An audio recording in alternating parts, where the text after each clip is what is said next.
Leprechaun Trap. Jason needed a break, badly. All that his new little sister did was cry, sleep, and poop. All his parents did was yell because he was being too loud and waking the baby. Whenever anyone visited, they talked about how cute the baby was.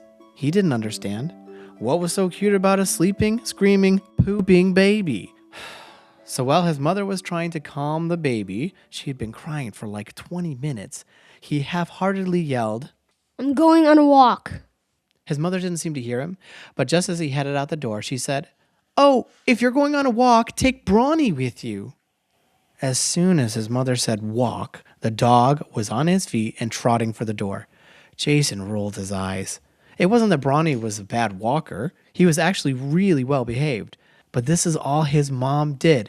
"Oh, you're going outside? Take the trash out. Are you heading downstairs? Take the laundry with you. Are you making toast? Make me some too." Jason wanted to do something that he wanted to do without the baby or his parents or anything. Did all new babies flip everyone's life upside down? Jason walked the neighborhood, a nice place where there were not too many homes, and a nice forest that he used to wander when he was younger.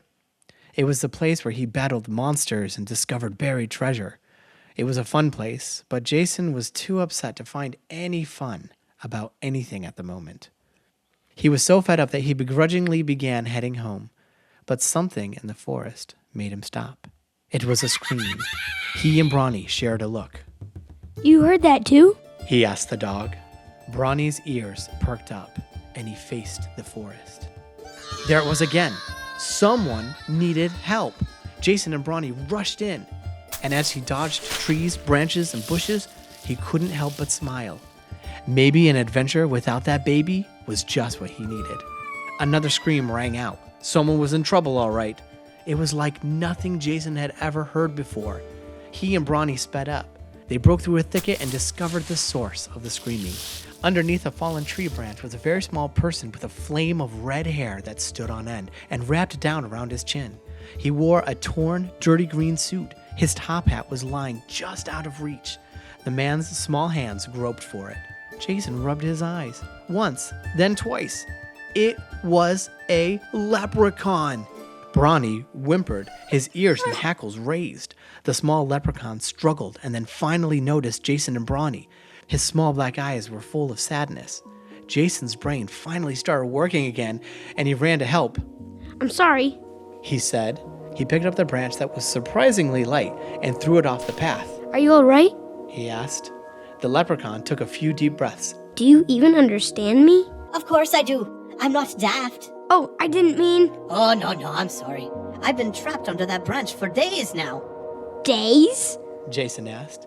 He had walked through these woods yesterday and didn't hear a peep. Aye, a blasted owl threw it on me and knocked me hat off there. Be a good lad and hand it over. Without me hat, me magic is useless. Jason walked over and picked up the hat. It fit easily into the palm of his hand. "Really? Leprechauns need their hats to do magic?" I shouldn't have told you that, The leprechaun said. but you have a kind face. Do you think you can keep the ancient secret? Jason nodded. He flipped the hat to look at it one more time. "Can't believe this gives you magic power." Oh, you don't believe me?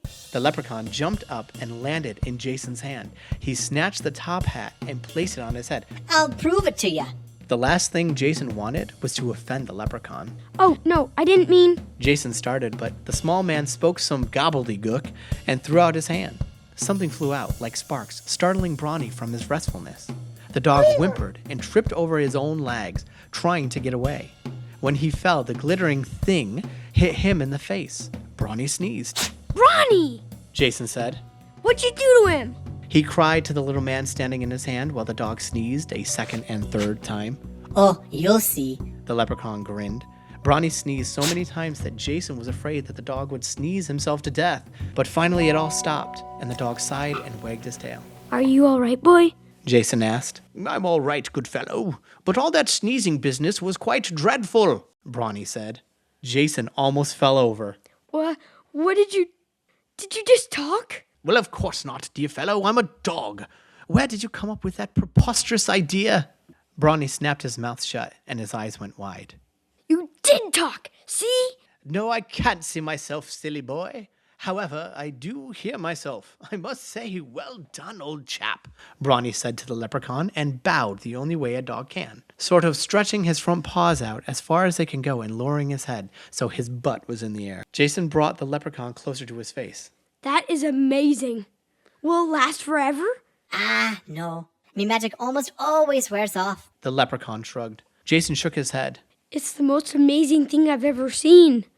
The leprechaun smiled and did a little dance, tapping his feet on Jason's hand, and then fell into a heavy laughter like a child. Jason couldn't help but laugh too. And they call me an animal, Brawny said. He then sat down and licked himself. When the laughing and dancing had finished, Jason let the leprechaun down onto the ground. I've never seen magic before. 'Tis nothing. I was born with it. Would you like to see more? Yes, please. Jason said. He couldn't believe that this was happening to him and that leprechauns were real. The leprechaun shot up sparks that exploded like fireworks. Jason smiled. Then the leprechaun pulled a rabbit out of his hat. Oh, I've seen that one before. Jason said. It was at his friend Annie McDougal's birthday party. A magician who looked like a high schooler did lame card tricks and pulled a rabbit out of his hat. It had been in there so long, it pooped on him as soon as it came out. Aye, you have. But have you ever seen a phoenix? The leprechaun reached into his top hat again and pulled out the head of a phoenix, a huge red bird. It screeched and spat fire from its mouth.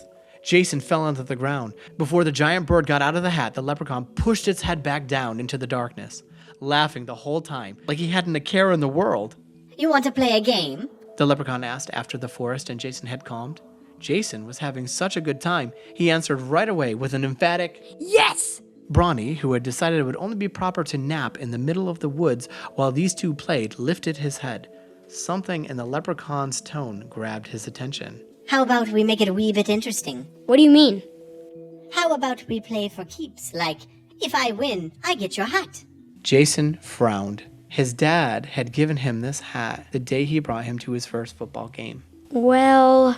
And how about you play for this gold piece? The leprechaun made a coin appear in his hand, out of thin air. Jason had seen that high school magician do the same thing, but not as well. With this gold, you can buy as many hats as you want. The leprechaun was right. Jason hesitated for only a moment and then said, Okay. Fantastic. The leprechaun said. He reached out his hand and Jason's hat flew off his head directly into the leprechaun's hand. Now, what shall we play? What are you good at? Marbles? Skipping rope? Jason shook his head. I don't know those games, but I am good at basketball. All right. The leprechaun said, removing his hat. Sort of a brutish game, but oh well. We'll throw stones into my hat. That way, you know I'm not using magic. Okay, that's good. The thought hadn't even crossed Jason's mind. The leprechaun placed the top hat top down. The inside looked like an empty abyss. Light seemed to be pulled into the darkness. I'll go first. He picked up a white stone and tossed it towards the hat, but it bounced on the brim and landed in the path somewhere. He punched the air. All right, your turn. Jason sat down and picked one of the rocks. He aimed, and jackpot, right into the hat. Yes! A lucky throw that was. My turn again. The leprechaun wound up and threw. The rock went sailing over the hat, worse than the first time. Jason took another rock and sank it right into the hat. No problem. Jason smiled. He was good at basketball, but he always needed a warm-up. This was just perfect. You are pretty good, but watch this. The leprechaun threw a new rock. It sailed through the air and landed on the brim of the hat. That's got to count for something. Jason shrugged and threw his last rock. He didn't even try because he had already won, but the rock zipped towards the hat and fell right in. Ah! The leprechaun stomped around, saying something that Jason didn't understand. All right, here's your coin. The leprechaun held up the shimmering gold, but before Jason could take it, the leprechaun pulled it just out of reach. But since I've got my last shot on the brim, I think I get another chance to win. Double or nothing. Brawny stood. Dear boy, I wonder if I might have a word. That means if I win, I get 2 coins, right? The leprechaun nodded. How about it? Do we have a deal? Brawny whined, but Jason ignored him. You're on. Before the game started, Jason had a momentary panic. What if he uses his magic this time? But the green top hat remained on the ground, and the game went just as the last one did. Jason hitting all three and the leprechaun missing his first two, but landing his final throw on the brim. That means you get another chance, right? Jason said. He was feeling pretty good about everything at the moment. He grinned while tossing a rock in the air and catching it. Aye, I'll play you for 5 gold pieces. The leprechaun fanned 5 pieces in his hand. The shimmering was almost too much. The tinkling coins were like a song, a lullaby. Brawny sat at attention. Now see here, I have remained quiet and cannot wait any longer. This is a bit fishy, Master Jason. He will ask you to bet something. The leprechaun shot sparks at the dog. Brawny coughed and didn't speak again. Jason barely noticed. The gold was all he could see, and the rubbing of the coins was all he could hear. Let's do it. Jason said. I'll go first this time. The leprechaun said. He wound up and let fly. The rock landed in the hat. I think I'm getting better at this.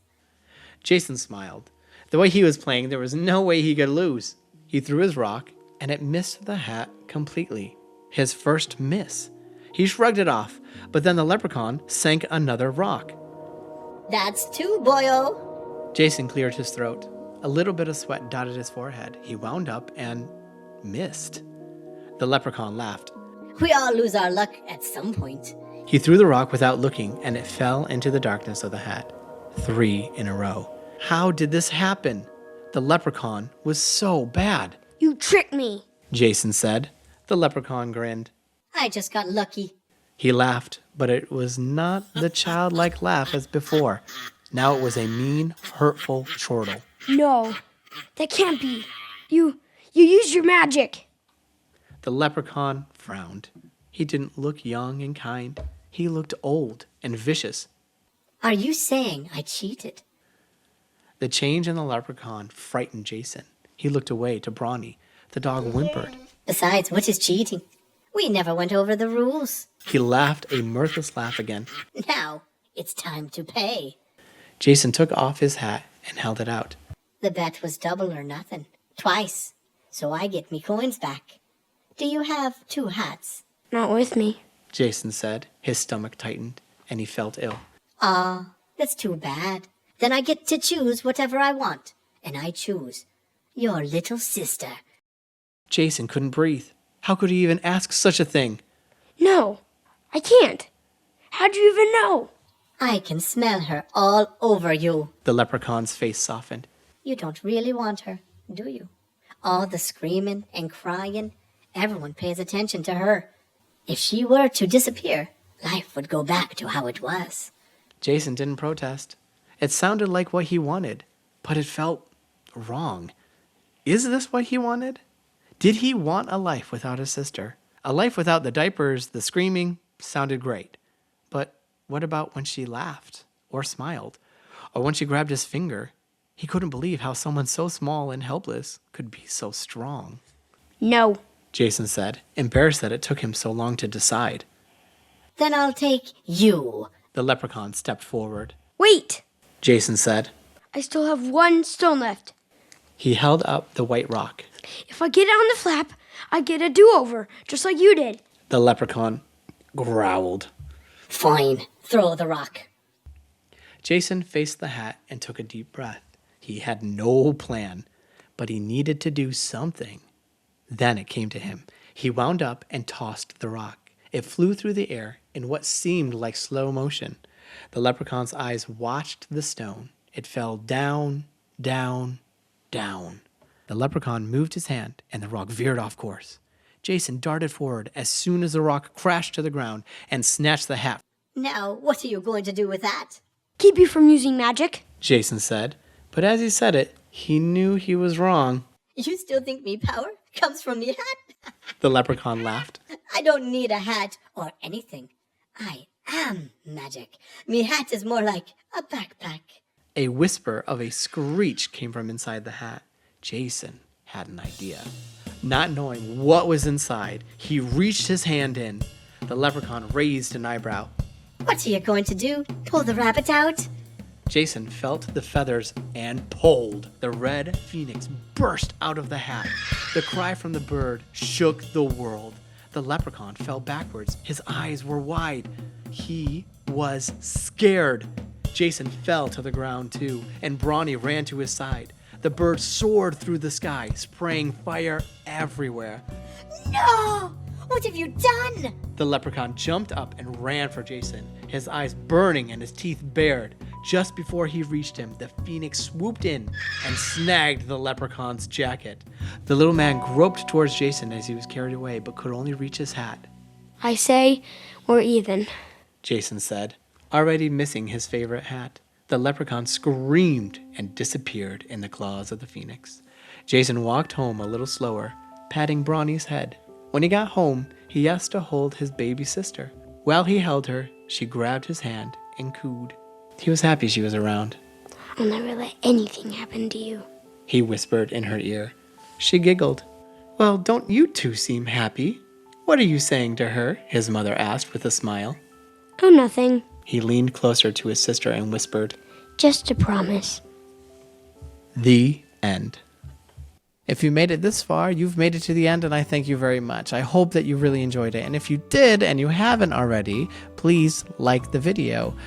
If you're looking for more content like stories and interviews with authors and agents and stuff, I would love it if you would consider subscribing and coming on this journey with us. Again, I really, really appreciate it. Thank you so much for joining us. I'll see you next time.